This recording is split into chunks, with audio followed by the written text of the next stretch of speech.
morning, St. Paul's. My name is Jimmy Kazin, and I am the new interim transitional pastor. And I know many of you have received a letter kind of giving you a little bit of information about me. I just wanted to send a short welcome video just to introduce myself, a little bit of my recent past, and also the past 20 years in ministry, some of the things I've done, and look forward to doing with you as well over the next year. I'm very excited about it. So I want to start out with introducing my family to you. I have 4 kids, and they have been a priority in my life since day one. I have a 27-year-old son, Cody, and a 19-year-old daughter, Maggie, who lives in the Tampa Bay area. And then Meg is turning 18 next month. So Meg and Cody live in Austin, and they love it in Austin. I think they'll all end up back in Florida at some point. And then my youngest is my 12-year-old son, Cade, who is so much fun. He's my little baseball player, frisbee guy, and I'm sure you'll meet him at some point. So now I want to share with you a little bit of my ministry history, and this is important because I think it's kind of shaped who I am today and what I'm going to be able to bring to St. Paul's. 25 years ago, I was ordained in the Presbyterian Church, PCUSA, and my first position was at First Presbyterian Church of Dunedin. And while I was there, not only did I do young life and youth ministry, reaching out to the community, but we started something called a Rock Cafe, and pretty cool that that is still going on today. So kind of a gift to the community. One of the things that you'll notice that as I share with you is that I have a heart for reaching the community and being able to reach families, and not only students, middle school, high school, and children, but also the whole family. So that first church, First Pres Dunedin, was my first ordained position right out of seminary. So after Dunedin, I accepted a part-time position at First Presbyterian Church of downtown Tampa. And it was a part-time position because this church was very small. They probably had 20 or 25 people showing up on a Sunday morning. But at one point, this was kind of the mothership.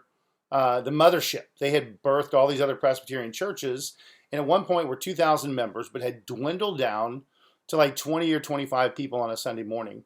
And so the pastor there, Fitz Connor, he and I had been longtime friends. He actually was my young life leader when I was in high school. He brought me in, and we were trying to brainstorm a way to reach the community. And so we were right next to University of Tampa, and we thought, well, let's try something different to reach college students. So the college students was our target. So we put out bagels and good coffee, and music. We just did some acoustic guitar, kind of a unplugged type service. And what we didn't expect was there were a lot of people in the community who were looking for something very real, casual, and down to earth. And so the service exploded. Within probably a year, we had gone from 25 in worship to almost 200. And again, it wasn't like contemporary worship was the silver bullet. It was a package of so many things, including our approach to ministry, relationships, a lot of what we'll talk about at St. Paul's. But by the time I left there, our goal was to fill the sanctuary. And on Easter Sunday, I think my 3rd year there, we had over 500 people. The balcony was full. It was incredible. After First Pres Tampa, 2 other ministries experiences I wanted to share with you about my history. One of them was at my first head pastor position, which was at Tim's Memorial Presbyterian Church in Lutz. And that was an incredible 5 years. Came in there, they had 10 acres of land. They had some really strong older adults, but they had lost all their children. So when I came in, I said, we'll create a new worship environment that will reach families with children. And we kind of rebuilt our children's ministry.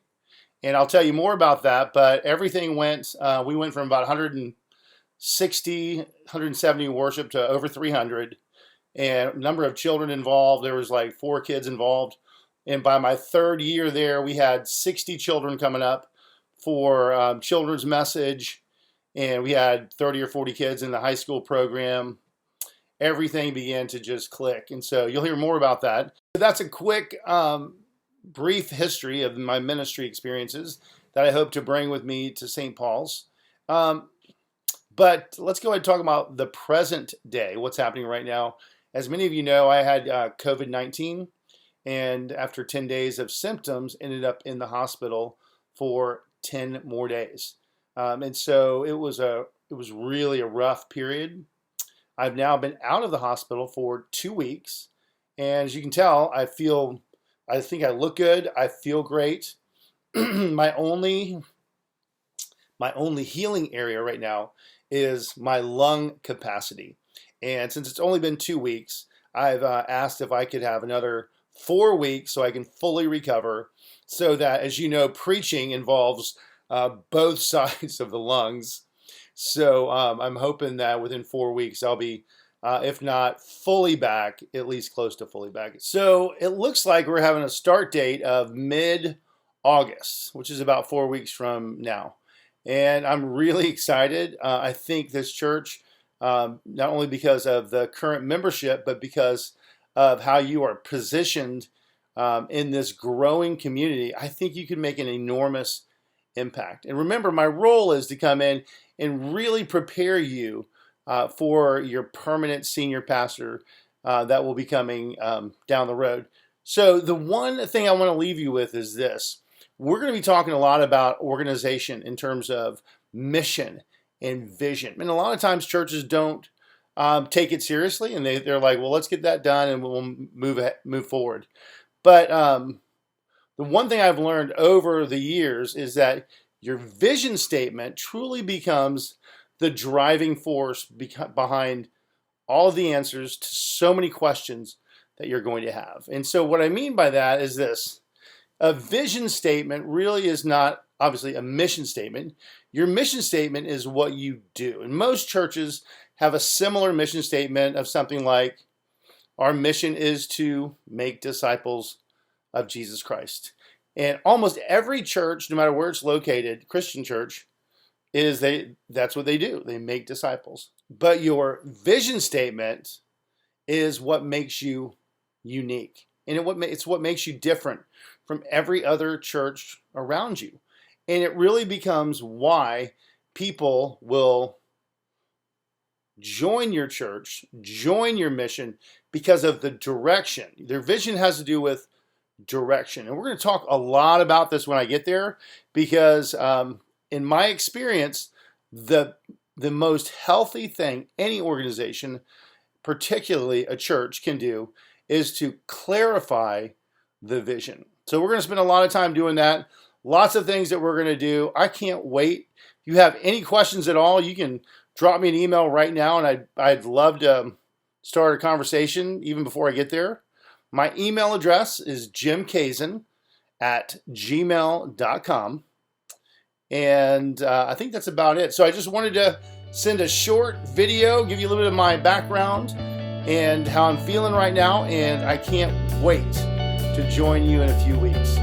Take care. Have a great day.